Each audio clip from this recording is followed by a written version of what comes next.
Bonjour tout le monde, je suis Isabelle Stephen accompagnée de Danny Superdan et aujourd'hui on va parler du phénomène de prémonition. Et il y a un film extraordinaire sur le sujet, il s'agit de Dead Zone. Danny, parle-nous de ce film. Bien, c'est l'adaptation du roman du même titre de Stephen King. Le roman sorti en 1979 et le film en 1983, réalisé par David Cronenberg. Avec, veux-tu dire les noms?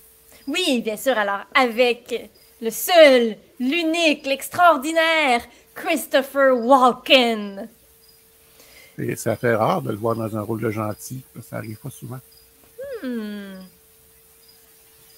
en fait, ouais, c'est pas faux ça.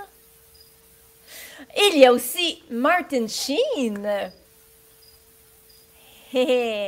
Ainsi que Brooke Adams. Oh, elle est super jolie. Voilà. Oh, et pour ceux qui nous voient et qui ne font pas que nous écouter, je suis désolée, je n'ai pas mon fond noir aujourd'hui. Les trépieds sont partis. Alors, voilà. Bienvenue chez moi. Donc, vas-y avec le synopsis, Danny. À la suite d'un accident de voiture, un homme, Johnny Smith, joué par Christopher Walken, découvre qu'il est doté du don de connaître l'avenir des personnes dont il touche la main. Comment vivre avec un tel don? Comment doit-il agir s'il découvre que les personnes dont il voit l'avenir risquent d'être des victimes ou au contraire des bourreaux? Est-ce qu'on a une petite bande-annonce? Mais bien sûr. Wouhou! C'est Voici! parti!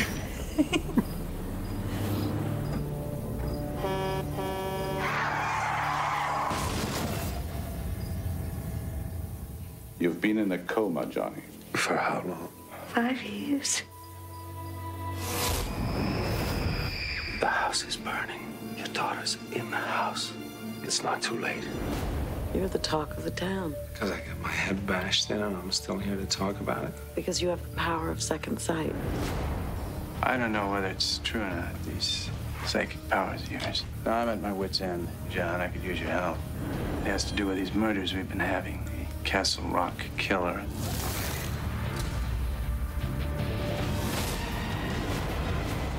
I saw his face. Just thought I'd stop by here on my way to the U.S. Senate. Greg Stilson. He's dangerous. If you could go back in time before Hitler came to power, knowing what you know now, would you kill him? I would kill him. You'd never get away alive. It doesn't matter. I'm not crazy, you know. Those headaches are getting worse, aren't they? As the visions grow stronger and more powerful, so the body weakens. God has seen fit to bless you with this gift. You should use it. Bless me! Not only can you see the future, I can change it.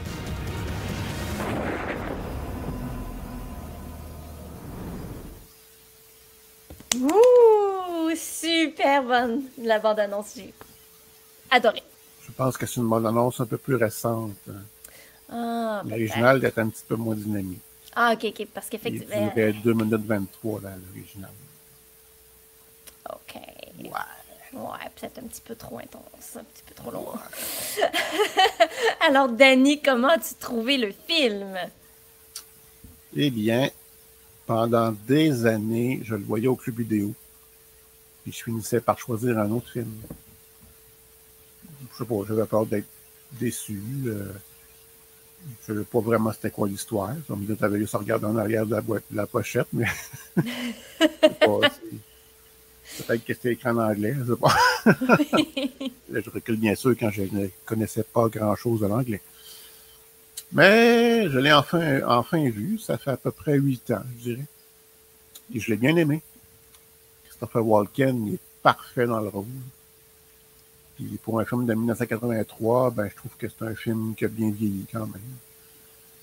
Je connais pas beaucoup la filmographie de David Cronenberg, mais je pense que Dead Zone est un peu plus conventionnel, moins tordu que certains de ses autres films, comme par exemple Vidéodrome, Existence ou The Fly, La Mouche. Ou Crash. Ou Crash. C'est bizarre. Ouais, pas mal. Et toi? Eh bien, moi, j'ai adoré. Ceci dit, je suis un tantinet biaisé parce que tout ce que fait Christopher Walken, je trouve ça génial et pourrais lire sa liste d'épicerie que je trouverais ça passionnant. Est-ce que tu as vu le vidéoclip Weapon of Choice de Fatboy Slim? Non. Ah ben ok, faut que tu ailles voir ça. Et tous les auditeurs, allez voir ça si vous n'avez pas déjà vu. C'est extraordinaire. C'est du Christopher Walken à son meilleur. Mais revenons-en au film. Ben, tu as tout à fait raison quand tu dis que Dead Zone est plus conventionnel et moins tordu que les autres films de Cronenberg. Parce qu'en fait, ben, je savais même pas que c'était Cronenberg qui avait réalisé le film. Hein? D'habitude, dans tous ces autres films, on le sent que c'est lui. Il y a sa touche. Oui. Mais là, pas du tout. Ceci dit, c'est quand même très bien. Là, c'est un très, très bon film, mais on ne sent pas le Cronenberg. Et c'est un film qui est quand même près du roman, le roman de Stephen King. Tu l'as lu? Oui, je l'ai lu. C'est très, très bon livre. Ça fait longtemps que je l'ai lu, mais il y a quand même des scènes du livre qui me sont restées marquées, qui ne sont pas dans le film. Là. Donc, okay. Oui, ça vaut la peine de le lire.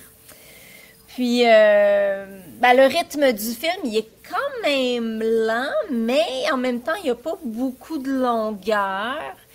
Puis, ma partie préférée, là, j'ai particulièrement aimé tout le moment où il décide d'aider la police pour trouver l'identité du tueur en série. Ouais. Ça a été pas mal ma partie préférée.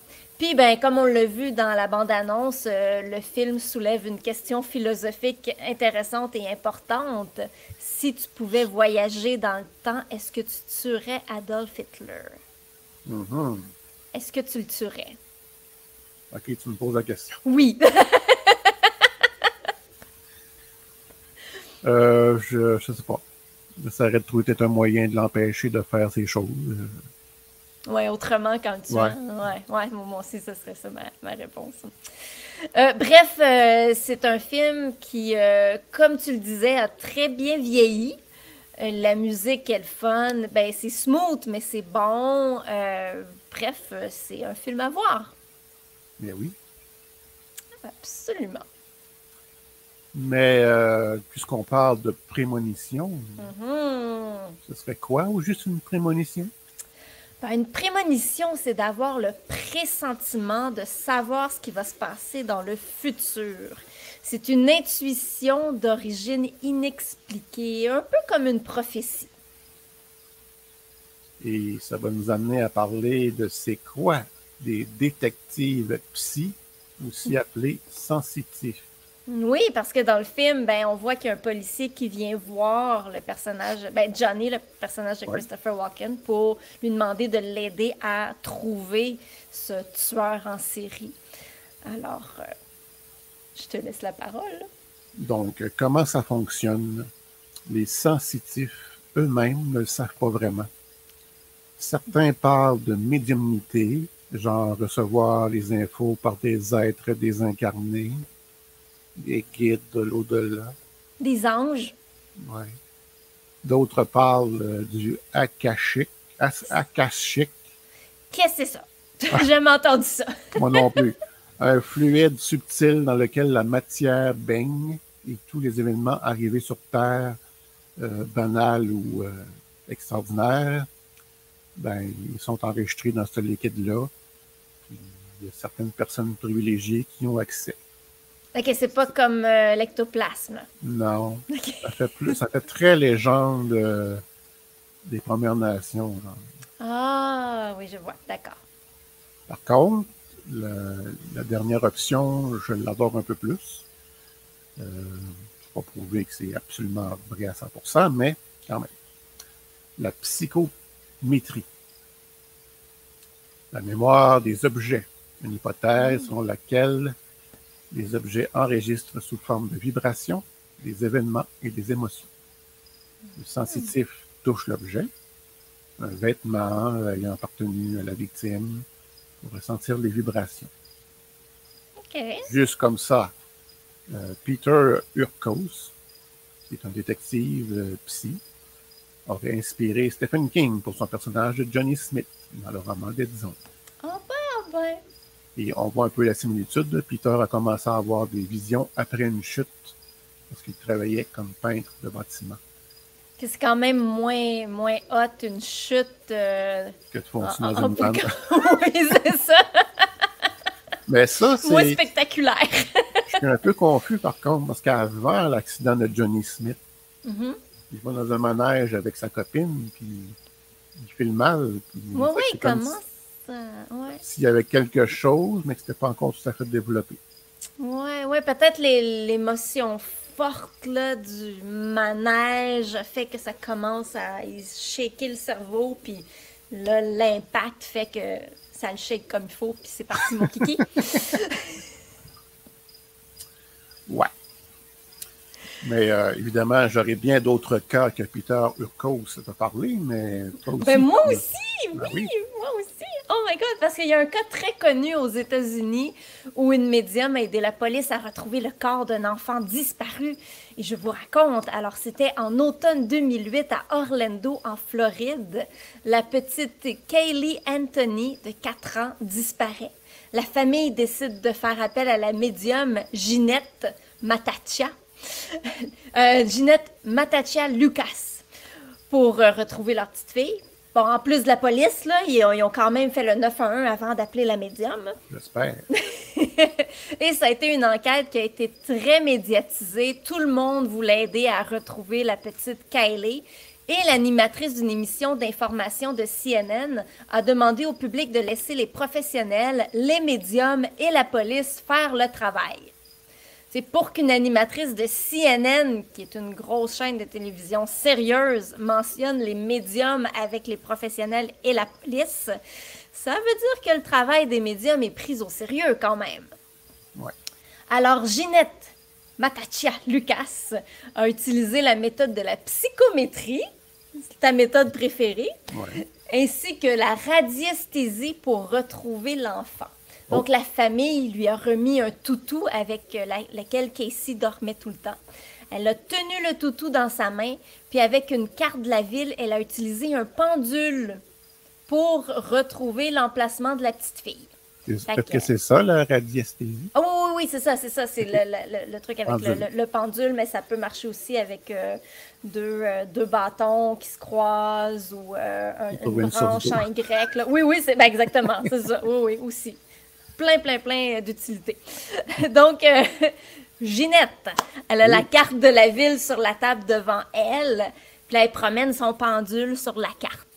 Puis lorsque le pendule va de gauche à droite, de bas en haut, ou se met à tournoyer, ça veut dire qu'elle a trouvé l'emplacement. Fait qu'elle se promène, puis à un moment donné, elle fait comme « OK, c'est là ». Une fois qu'elle a eu l'emplacement, elle a contacté un détective qui travaillait sur la disparition de Casey. Le détective s'est rendu sur les lieux, mais il n'a rien trouvé. Il a affirmé que les recherches dans le secteur étaient très difficiles parce qu'il y avait vraiment beaucoup de serpents. Quand même, il devait en avoir beaucoup.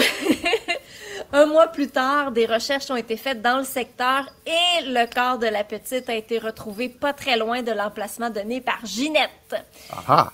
Elle a par la suite été invitée à CNN où l'animatrice a suggéré que c'était grâce à elle si le corps de la petite a été retrouvé.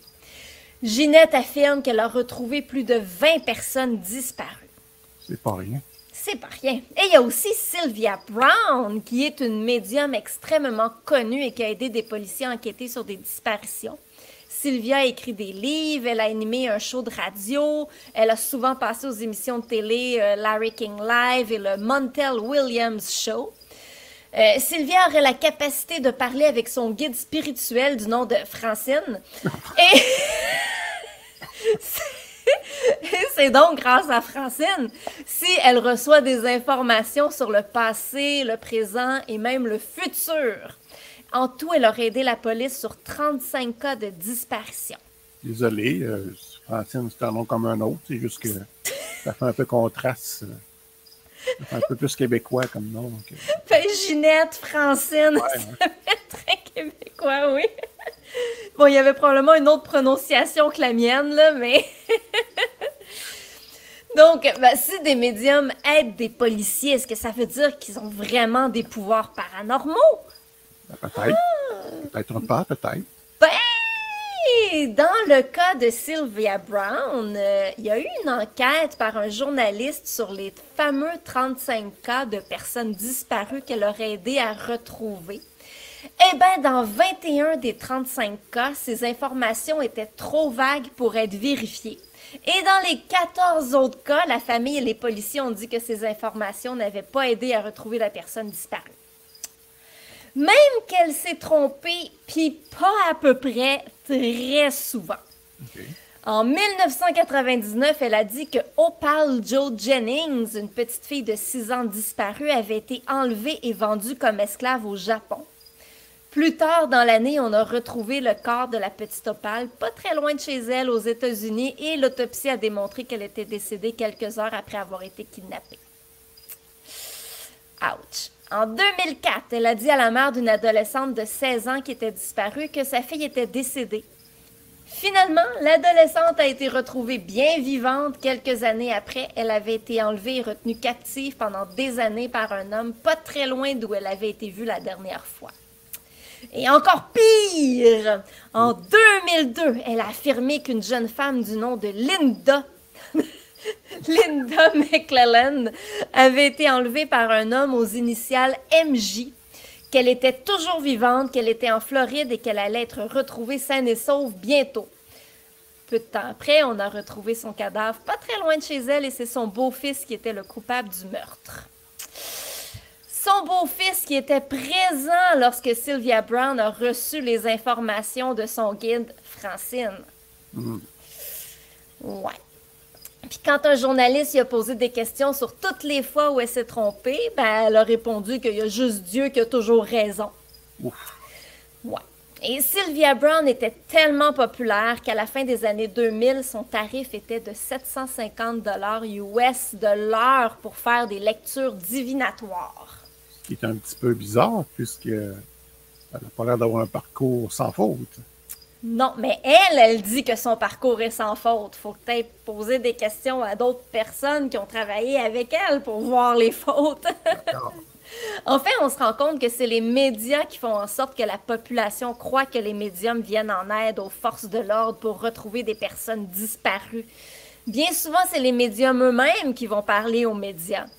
Le FBI et le National Center for Missing and Exploited Children, en français le Centre national d'enfants disparus et exploités, aux États-Unis, affirment que jamais un médium n'a aidé à retrouver ne serait-ce qu'une seule personne. Wow! Ben ouais, on va y revenir, là, parce que... Mais là, on parle de...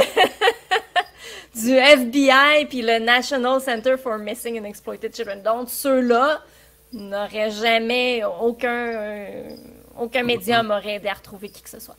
Dans une des émissions de Larry King, Sylvia Brown avait dit qu'elle avait travaillé avec l'enquêteur Stephen Xentos du département de police du New Jersey. Eh bien, après recherche faite par le célèbre sceptique et magicien James Randi, que j'affectionne beaucoup, ben, il n'y a personne du nom de Stephen Xentos qui travaille dans le département de police du New Jersey. Il a trouvé un Stephen Xentos qui avait déjà été un détective privé, mais qui avait plus de licence depuis les 6 dernières années. Puis de toute façon, il y a quand même une marge entre un enquêteur du service de police et un détective privé. Les gens ont tendance à croire aux médiums parce que parfois, ils font des prédictions qui sont correctes. Mais quand on y pense, tout le monde va avoir une chance sur 2 en devinant si une personne disparue est morte ou vivante. Un bon pourcentage de personnes disparues depuis un certain temps, ils sont décédés. Coudon, c'est plate, mais bon. Et il y a des gens qui vont trouver extraordinaire qu'un médium dise que la personne disparue est décédée et que son corps est enterré dans une tombe peu profonde, dans un bois, près d'un cours d'eau. Mais c'est parce que c'est le cas d'un bon pourcentage de gens victimes de meurtres. La grande majorité des tueurs prennent pas le temps de creuser une tombe profonde. Mais ben c'est logique qu'un tueur va cacher un cadavre dans le bois plutôt que sur un terrain de jeu ou sur le bord de l'autoroute, là. Puis il y a des cours d'eau pas mal partout en Amérique du Nord. Donc, ce qui semble être une perception correcte est plutôt dû au fait que la prédiction est extrêmement vague et commune. Puis, en plus, avec le temps, les rapports de succès des médiums est exagérés, voire même distordus. Des affirmations vagues deviennent spécifiques, même que des erreurs sont remplacées par des prédictions correctes. Parfois, les prédictions du médium sont faites après la découverte du corps, mais ils affirment qu'ils avaient fait la prédiction avant. Souvent, c'est les membres de la famille qui vont affirmer que le médium a aidé l'enquête. Si le médium dit « Je vois que le corps est dans un bois ou dans un champ, près d'un cours d'eau ou près d'un chemin, il est enterré ou bien caché. » Ben, si on retrouve le corps pas loin d'un champ, près d'un petit cours d'eau enterré près d'un arbre, ben, la personne va se souvenir que la médium a parlé d'un champ, va associer la mention d'un bois avec l'arbre et va se souvenir que le médium a parlé du cours d'eau et que le corps a été enterré. La personne va trouver le médium extraordinaire, alors qu'au fond, le médium a juste fait des affirmations qui sont loin d'être précises et qui sont très communes. Puis parfois, le médium va dire quelque chose qui fonctionne à 100% avec le cas, là, du genre « Je vois qu'il est décédé à la suite d'un traumatisme à la tête, et je vois que sa main gauche est blessée. » Puis si on retrouve le corps et qu'effectivement la personne est décédée suite d'un traumatisme à la tête et qu'elle a une blessure à la main gauche, ben vraiment, ça donne l'impression que le médium a raison. Sauf que, ben en fait, pas vraiment. Il faudrait faire la liste de toutes les prédictions du médium. Excusez, j'ai fait shaker ma caméra. Ouais, t'es trop sénère. Ben oui, ben c'est ça, je suis tellement passionnée par ce que je dis. Hein? Donc, il faudrait faire la liste de toutes les prédictions du médium et voir son pourcentage de succès. T'sais, si sur 34 personnes disparues, le médium a fait 3 prédictions exactes, ben on est clairement dans le domaine du hasard. On a aussi démontré que des médiums avaient recueilli des informations sur les disparitions de façon frauduleuse, par exemple en payant un agent de police pour avoir des informations. C'est aussi déjà arrivé que des policiers affirment avoir eu des informations d'un médium pour cacher la vraie source d'informations au médium. C'est genre, ils ont eu des informations du fils d'une personne de la mafia, puis ils peuvent pas dire aux médias, ils veulent pas que ça se sache que c'est cette personne-là qui a dit. Puis ils disent « Ah ben, on a eu les informations d'un médium. » Donc, la personne est complètement... Voilà, ça arrive. Et en terminant, je veux rapidement parler d'un cas où un médium a donné des informations très, très, très précises à la police au sujet d'un feu industriel. Des informations tellement précises que les policiers ont trouvé ça louche. Finalement, ça a été prouvé que le coupable était le fameux médium lui-même. Bref, il faut se méfier des médiums, mais garder en tête qu'aucun pouvoir paranormal de ce type n'a été prouvé scientifiquement, bien au contraire, et ce serait pourtant facile de le prouver, et ça a déjà été testé. Voilà. Votre honneur, c'est à mon tour. C'est votre tour. J'attends votre plaidoyer. OK, on se calme. Les sceptiques seront confondus. Ah bon, vraiment? Et James Randi va aller se rhabiller. Parce que dans mes recherches, j'ai vu un de ses commentaires passer qui ressemble pas mal à ce que tu as dit.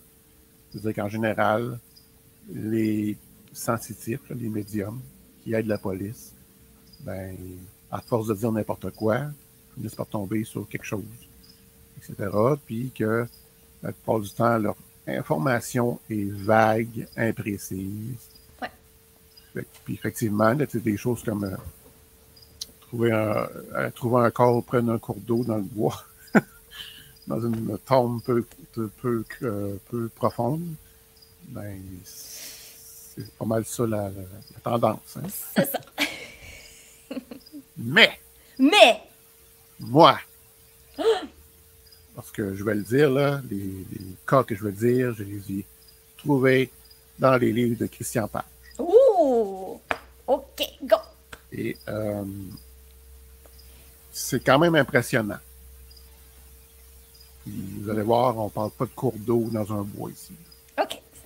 Le 5 octobre 1970, enlèvement du diplomate britannique James Richard Cross.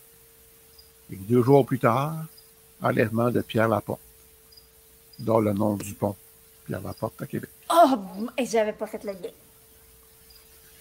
Robert Cummings, animateur radio de CJCI de Prince-Georges de la Colombie-Britannique, contacte la sensitive Irene Hughes dans son domicile à Chicago. Elle dit « James Cross est vivant, mais les vibrations sont moins bonnes pour Pierre Laporte. » Elle dit aussi que le 6 novembre, c'est une date importante dans le dénouement de l'affaire. Attention, il n'a pas dit que le 6 novembre, tout se règle, mais que ça va être une date importante. Il peut se passer n'importe quoi. S'il se passe quelque chose le 6 novembre, elle va avoir raison. Tout le monde va dire « Wow! » Continue, excuse-moi. Objection rejetée. Le 17 octobre, le corps de Pierre Laporte est retrouvé dans le coffre d'une vieille Chevrolet abandonnée près de l'aéroport de Saint-Hubert. Ouch. L'animateur, puisqu'elle avait dit que Pierre Laporte, probablement que lui serait décédé par rapport à James qui se rencontrait là, il dit « OK, bien, je vais la contacter une deuxième fois. » Alors, cette fois-ci, elle répond. Elle lui annonce que James Cross est détenu dans un édifice de 3 étages en briques rouges, situé à quelques 8 kilomètres au nord-est de Montréal. C'est comme pas genre après un ruisseau dans le bois à côté du bouleau blanc. Nope. C'est très précis. L'animateur donne les informations aux autorités. Ils prennent pour un hurluberlu. Ils disent que ce serait mal avisé que la SQ et la police de Montréal se laissent guider par une clairvoyante. Le 6 novembre! Oh mon Dieu, la date fatidique. La police de Montréal procède à l'arrestation d'un des ravisseurs. OK. Et 1 mois plus tard, James Cross est retrouvé sain et sauf. James Cross racontera aux enquêteurs qu'il avait été détenu pendant 60 jours dans un triplex en briques rouges situé à 6,5 km au nord-est de Montréal. Wow! Boum! OK. C'est quand même impressionnant. Mais il y en a un autre encore plus impressionnant. Go! Je l'ai nommé le dossier MAR. M-A-R, parce que ça a leur rapport dans l'histoire. OK. Ça se passe à Staten Island, c'est une communauté à New York. C'est le 16 mai 1976. 6 jours après ma naissance! C'est louche.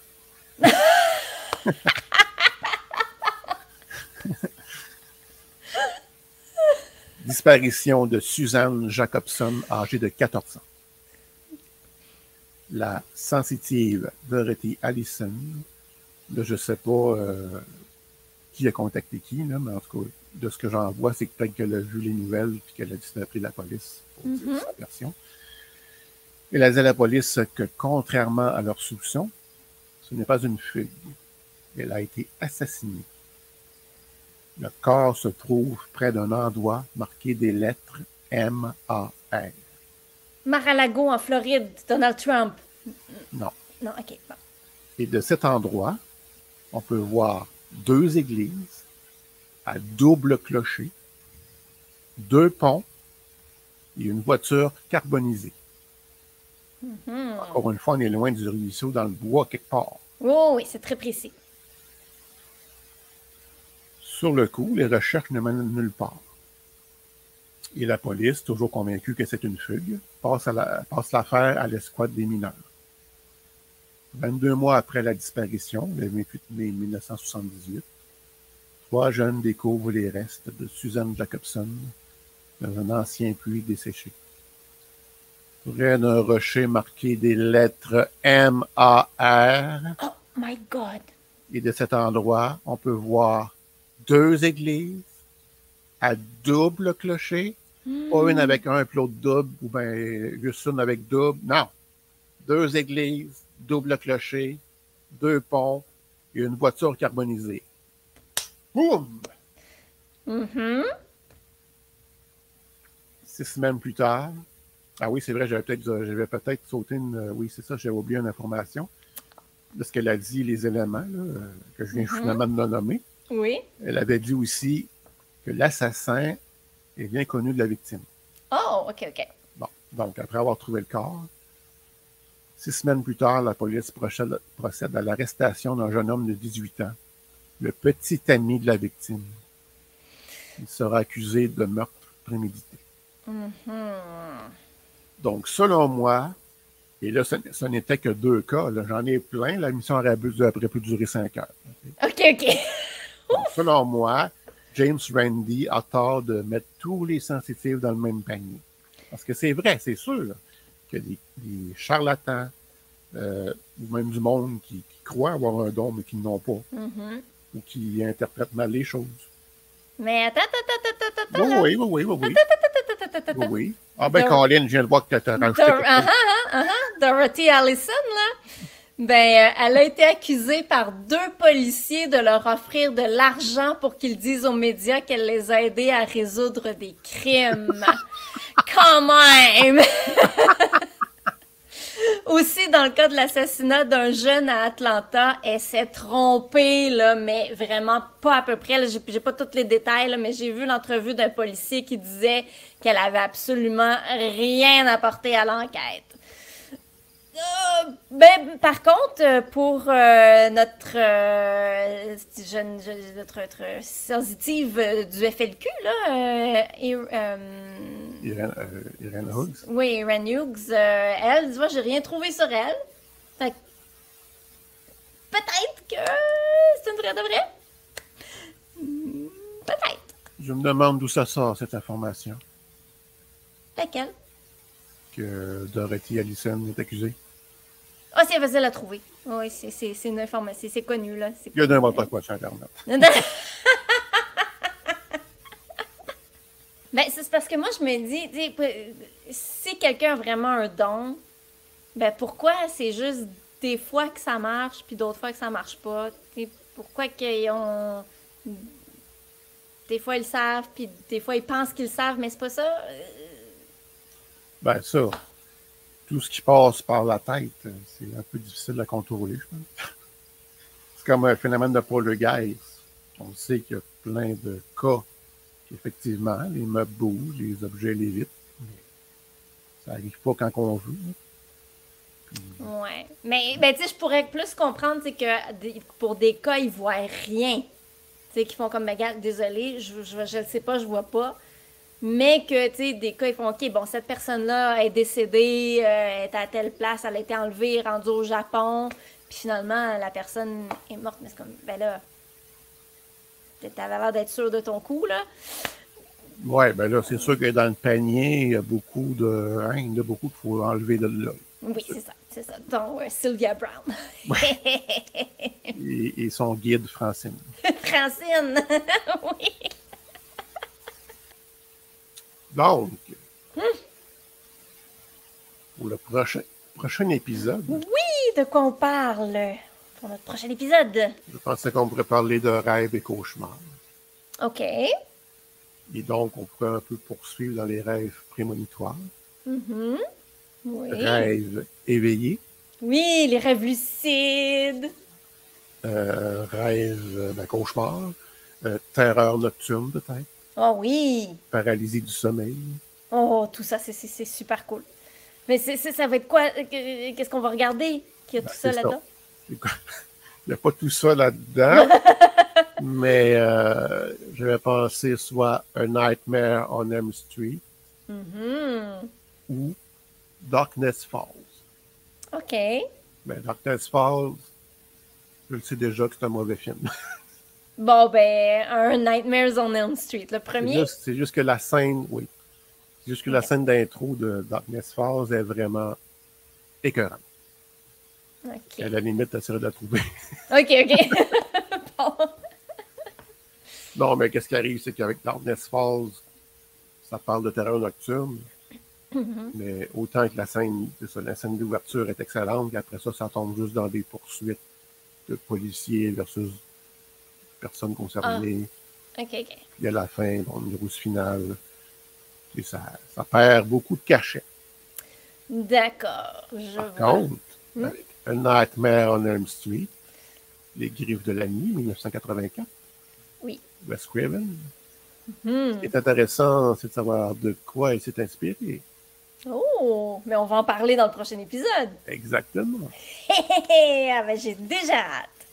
Eh bien, sur ce, on vous invite à vous joindre au Patreon de Sur la route de l'horreur. Vous allez avoir droit à tous les épisodes des Midis horrifiques une semaine à l'avance, ainsi qu'à tous les épisodes spéciaux pour Patreon. Nous, on fait un épisode extra par mois. D'ailleurs, on va en faire un nouveau très bientôt. Oui. Et vous allez pouvoir voir les extras des autres podcasts des Midis horrifiques.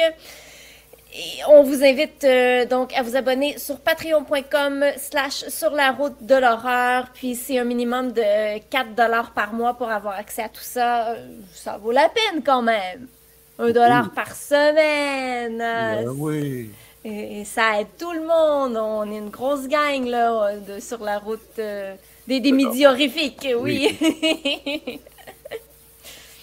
Alors, mais je dis jamais ça d'habitude, mais bon appétit! Parce qu'on est diffusé en première sur l'heure du midi.